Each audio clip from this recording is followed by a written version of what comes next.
This will be your post-credit scene, won't it? Maybe. If only if this camera was recording. I'm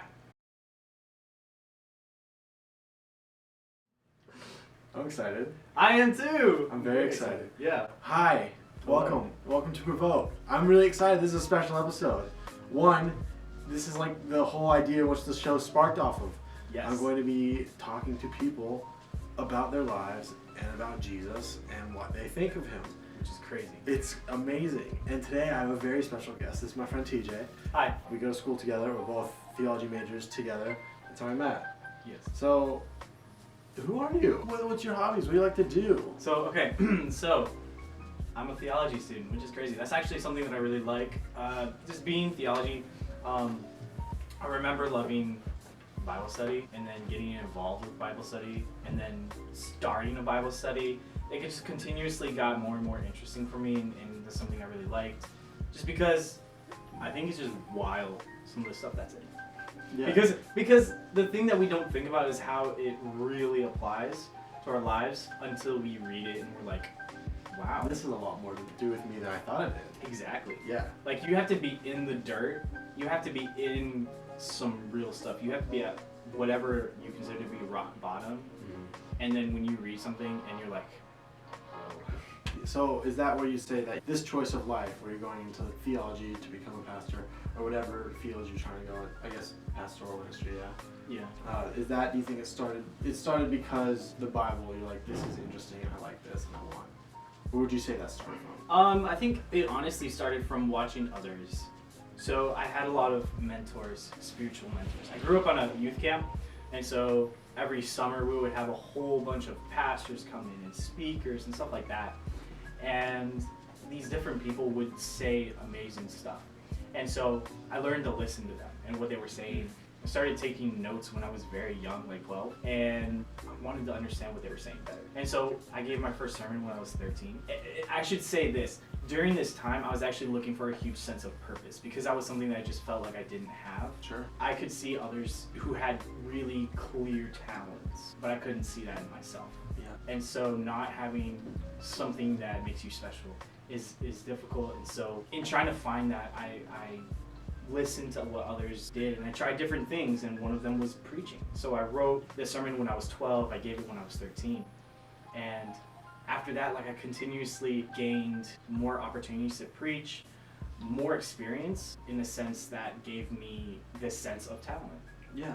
So these experiences helped you formulate kind of like what you wanted to say and how you wanted to say it, right? Yeah, because, you know, my first sermon that I gave when I was 13 years old, that I wrote when I was 12, yeah, that was not good. But the more that you do it, the more that you write, the more that you do this and that, yes, the more experience that you have, the better you get. Yeah. And so, like, I remember retooling that sermon, like, maybe a year ago, and giving that, and I was like, wow, this is better. there's a hidden gem here in Yeah. this lump of coal. So yeah. It's learning that skill of, because every sermon is there, you just need to find it. Yeah. And it's finding a way to like chisel at like this marble. Like you said, there's like a diamond in this coal, but you need to find it. It's kind of why I enjoy theology. It's because we're gaining tools And to knowledge actually, how to actually. yeah. Because part of it's discernment. Like, you need a huge amount of discernment to figure out the things that you need to say. And I should clarify that I can't do anything without God. That's the huge thing. Oh yeah. That's the big thing. Like, For sure. I can't write. I don't have a skill. I don't have I should even say I don't have an understanding of the Bible if it's without God. Amen.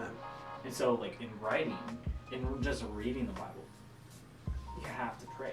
And that's something that I learned kind of the hard way, I guess. How's that? I was probably 15, and I gave a sermon that I definitely had given it before. I think it was probably my second sermon that I ever written. I gave this sermon in one of my mentors' churches, and I kind of got arrogant to the point where, yeah. Been there. Yeah. It's not fun. Yeah, it didn't end well. Like, it was just not a great sermon. That was not the first time that I gave it, though. Yeah. I practiced a lot, but the thing is that there was no spirituality. There was no practice of spirituality. It was like, look at me, look what I can do. I wrote this. Yeah. How would you say that was different than so you said that was the second time you given that sermon? No. That wasn't the. Oh, that was the second sermon you wrote. Yeah, that was the second sermon I wrote, Oh, but I had given that sermon a lot. What would you say that made that experience different than the other times you've given that sermon? Aside, like, what did that look like practically? Because you were saying how that there was no, you were super arrogant, and there was all like, look at what I've done, look what I've done. Yeah. There's no spirituality behind it. Well, how does that look different for you? And how have you noticed, like, ooh, and when was that realization that you're like, that didn't feel good, that didn't. So I realized that just right at the end. At the end, At the end, yeah. What did that look like? I don't know. There's something terrible about looking out at your audience and seeing it on their faces. So like you could tell that they could tell. Yeah. And like I was 15, like I was more experienced. Yeah. Than I was when I was 13. Sure. But at that point, I had decided that that's what I wanted to do, and so that's kind of it. There's the difference between confidence and arrogance, and I was arrogant. That arrogance was what stopped me from consulting with the person who gave me that talent, and who should have given me that confidence, but not that arrogance. That arrogance came from me and not God. That confidence was what should have come from God, but it didn't. It just came from me, the arrogance.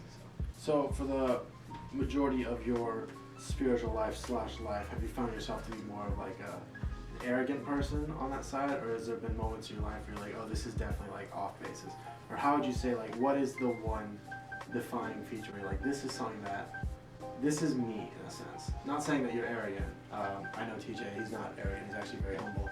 What is one like defining factor? You're like, this is one characteristic or a stumbling block that has put me onto this path that makes me go here today. I keep doing this motion. That's tough. Wow. So I have two answers for that. Okay. So one is insecurity in myself, and then the other one is, weirdly enough, it's kind of the opposite. It's faith that the right thing is going to happen. So it's not faith in myself. It's faith in something else. It can be God, which of course it usually is, but it's faith that something will happen. It's not necessarily even related to spirituality. Just faith that it will work out. Yeah. One way or another. Yeah. Like I said, like I was 12 and I was trying to find my identity. I was trying to find what I was good at. Yeah. And that was something I was searching for a long time. And having that, like growing up thinking like, man, I'm not good at anything. That's tough. And then insecurity in how I looked, in my body, in the way that I spoke. That was tough to get over, and even is still a point today where it's like, man, you let that affect you? Yeah. So where would you be, I guess, without that? Without the insecurity? Without faith and without insecurity, where do you think you'd be right now? Or how has that affected your life? Ooh. I hear stories about people who are confident. I get the feeling that if I didn't have to experience that, I wouldn't be the person who I am today, obviously. But yeah. But I think that my confidence and probably my arrogance would be higher. And so that's kind of a good and bad thing, because arrogance is something from the self, but the confidence is something that is from God. I could be more confident in Him, but I would be also confident in myself and my own abilities. While I'm not totally insecure in my own abilities at this point, which is good. That is good. I think that there's still points when it's like, man, I still can't do this. And so there's that fine line between arrogance and reliance. So yeah. I don't have my own abilities. There's things that I know I can't do myself, and so I have to put those in His hands. And by putting those in God's hands, it can be taken care of. Yeah. That's the thing that I have to be confident. That's not something that happens of myself. That's something that happens because He wants it to. I've questioned whether or not I should be a pastor a long time. Of course, I still do too. Yeah. That's because part of it's like the pastoring is a difficult job. And so there's a lot of different stuff that goes into it, and along with that, you're also somebody who has a large amount of influence. That's what scares me the most. Yeah, man. It is scary. Yeah. What made you stick with it for this long? There are a few different things. I actually had a class that caused me to reconsider what I was doing. Should this be my major and things like that? And then we went on break. I think that was a spring class, and so during the summer, So pre-COVID. Well, around the time. It was around the time, yeah. It was when George Floyd died. Like early last year. Yeah. And so that was the thing. The death of him, his death. George Floyd? Yes. That was kind of a huge thing that made me see the need that there is for pastors. There's a need for community coming together. There's a need for action, but spiritual action. If there's an action that we can do to help avoid a death being caused. Oh, yeah. Because his death was so needless. And so I see that as a call because of the need. My home city is not a great place. I live in a cornfield. So Illinois. Yeah, Illinois, yeah. Like in my city, it's like fairly poor city. There's a high crime rate. There's a high unemployment rate. There's a lot of homeless people. There's also a need there. And so I keep seeing like these different needs around this time.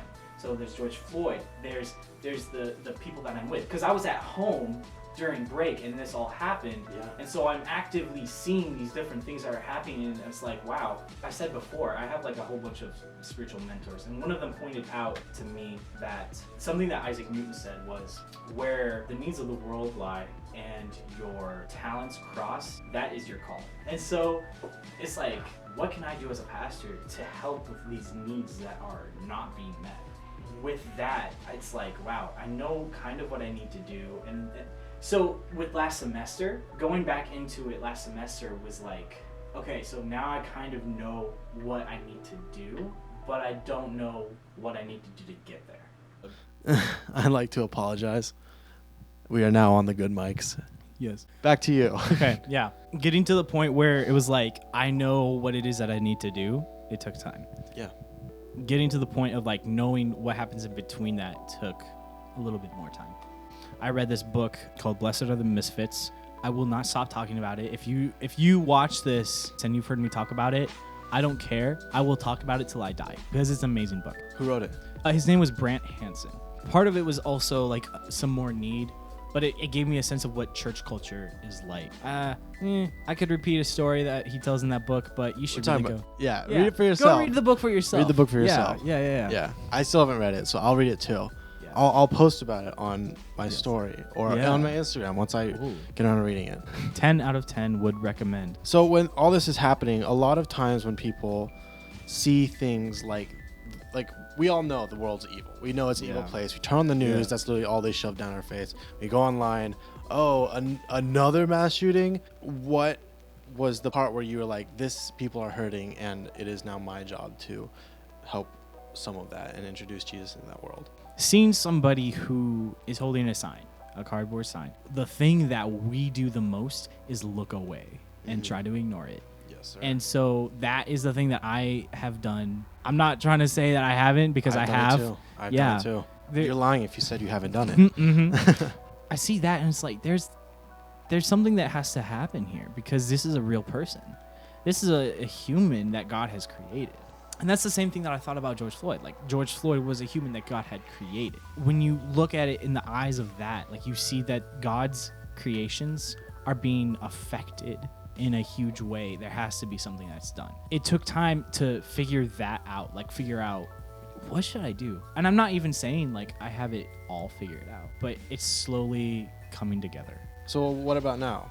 So it's been a lot of time since last year and this year. And also it's been a lot of time since this year and your birthday, your like actual birthday.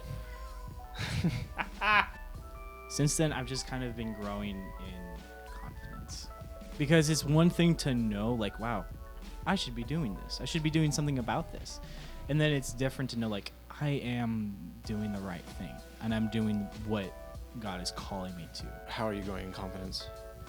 What is your method for those who are struggling the same as you? So it's really different for everybody. The thing that I do is I write a lot. I have a journal. I try to write in it daily, but there's something in writing about getting that emotion out and getting that frustration out and getting just the stress off. The way that I journal is I write it as like a letter to God. I'm like, hey, here's where I'm at. Yeah. I need help. And then the other part is I'm really thankful. Thank you for helping me with this. And so when it comes to growing in confidence, I write something like, thank you for showing me this example today. Like, we were just in church leadership. We were in that class. There was this feeling that I got when he talked about the difficulty of a pastor.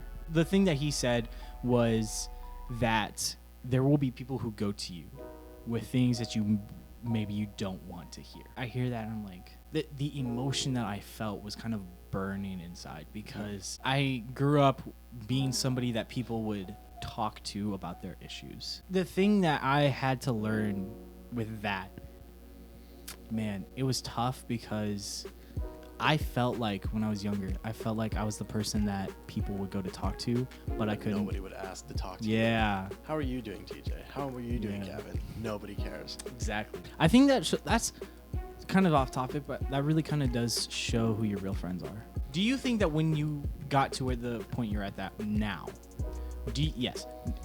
Now. Yeah, now. Do you think that you kind of got okay with not being asked how you're doing by As of right now. Yeah. Yes and no. It was helpful because my mom would talk to me about it a lot, because she said that she went through something similar. One thing I found is whenever someone goes through something similar and comes to you with that, you're like, okay, cool, I'm not a freak, I'm not alone. Yes. It's all throughout high school, and still now I try to be, because people need somebody to talk to, and I know that's not my job. If you need somebody to talk to, get a counselor. That's why they're there. That's Yes, their please. job. Shout outs to my therapist, Brad. Shout outs to you. Shout out to Brad. Shout out to Brad. Also, shout out to Gavin, who, and I quote, who said something at the place that I work, which is a Sabbath school. I work at a Sabbath school. He was brought on for a panel, and he said this, I quote, "Therapy is sexy." Therapy is sexy. Therapy is sexy. Put that on a t-shirt, please. I will buy 10 copies. Thank you. This gets 1,000 likes. 1,000 likes. It's not gonna happen. If it gets 1,000 likes, I'll give out 10 Therapy is Sexy t-shirts. All right. I will create 9,999 accounts. You do the rest. Do the rest. I remember that was a big thing, and then realizing that it's a personality thing, I was like, okay, I'm not weird. This is normal. I've talked to other people who I was kind of friends with who were going through very similar things, and that was a breath of fresh air. But in doing so, I also caused them the stress of asking me how I was, which freaked me out a lot, because I was like, no, because I really care about how you are. But the thing that really bothered me was like when friends would go out, and I don't know, I just didn't feel like I would go and I would check up my friends regularly, and then like I went through a giant depression period, and nobody, like, radio silent. And then they were on the other end because they were feeling bad because I wasn't asking them how they were. It's a two-way street, but not if they know that. You become that rock for them, and as soon as you plateau, they're like, oh, I feel bad, and now this person doesn't care about me. No, you're just going through a lot. But it's also bad to make that dependence on people. Facts. So it's finding that middle ground. I don't go, well, of course I check up on my friends, and you guys should check up on your friends too, even if they seem happy. Just go and ask them, how are they? And then when they say fine, say, no, seriously, how are you? You'll be surprised what people say. Finding that balance and doing that is important to do that every once in a while. It's easy to tell when your friend, especially your good friends, it's really easy to tell when they're not having a good day. It's powerful to just sit down and be like, hey, how are you?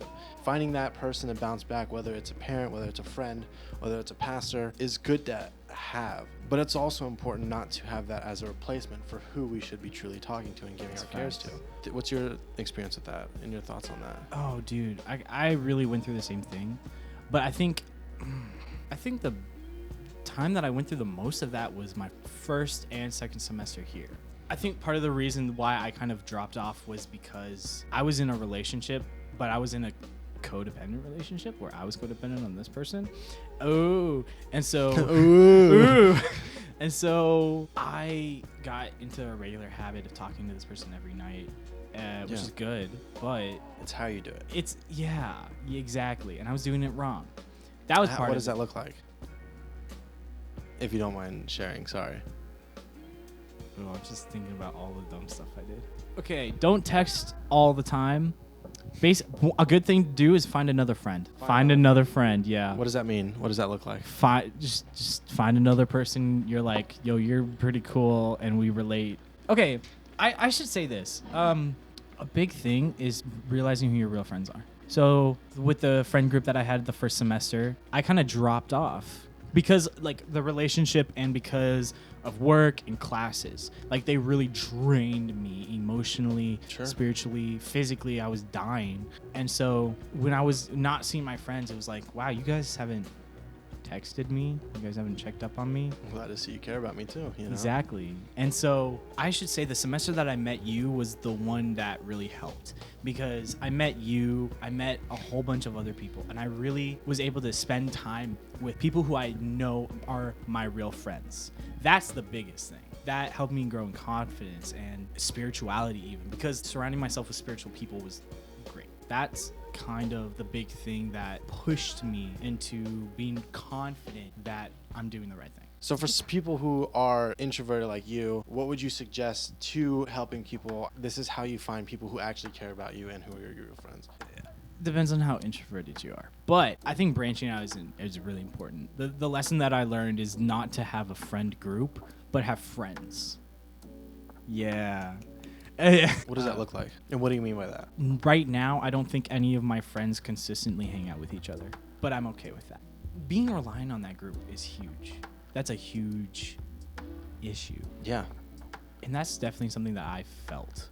Having regular friends like you, who probably doesn't hang out with like Alex, my sweet mate, or I don't know how Alex doesn't hang out with Chala. Having those friends, those awesome people in my life, it's awesome. I can actually rely on you and vice versa. Like when you are left alone by your friend group, that sucks.